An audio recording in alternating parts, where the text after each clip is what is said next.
يعني الأمر الصعب جدا إن حد يقدر يتكلم عن القائد عبد الله أوجلان في حدود دقائق معدودة، لأنه رمز للمقاومة. هو راجل مفكر وفيلسوف، وأبدع في حل المنطقة في وسط الصراعات اللي بيشهدها المشرق المتوسطي. حقيقة كل كتابات عبد الله أوجلان التي كتبها في وسط الأسر من أيدي الاحتلال التركي،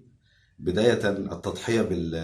بالحلم الجماعي إلى المصلحة العامة اللي بتقتضيها الناس. نلاحظ أن عبد الله أوجلان كمفكر وكقائد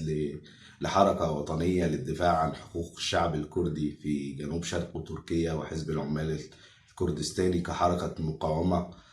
يؤيدها كل حر على مستوى العالم في ضوء المطالب المشروعة بالحرية والعيش المشترك لكل الشعوب. ولكن في ضوء المؤامرة الدولية اللي حصلت في حالة اعتقال عبد الله أوجلان في سنة 99، يمكن بقاله أكتر من 21 سنة حتى الآن في الاعتقال والأسر في وسط القيود المفروضة من دولة الاحتلال التركي على الزعيم عبد الله أوجلان حتى الآن. والحملة الدولية الجميلة اللي ابتدت تظهر حاليا للدفاع عن أوجلان والمطالبة بالإفراج عنه كرمز من رموز منطقة المشرق المتوسطي، حقيقة لها صدى نؤيدها على مستوى الشعوب في منطقة المشرق المتوسطي. لو تطرقنا لفكر الحضارة الديمقراطية والأمة الديمقراطية التي تحدث عنها عبد الله أوجلان في كتاباته، هنلاحظ أن أهم ما أكد عليه أن منطقة المشرق المتوسطي في تاريخها القديم وفي حاضرها اعتمدت على الديمقراطية في إدارة أمورها.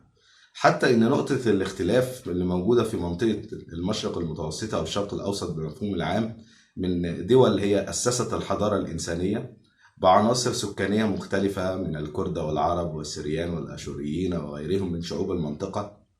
اللي شكلوا لوحة فسيفساء سياسية مهمة جدا على الرغم من الاختلاف الإثني والعرقي، إلا أنه كان نقطة تكامل جدا ونقطة حضارية. ويمكن ده الحل اللي طرحه عبد الله أوجلان في وسط التنافس الاستعماري اللي بياخد أشكال مختلفة، رأسمالية واقتصادية وقوموية وفاشية ودينية،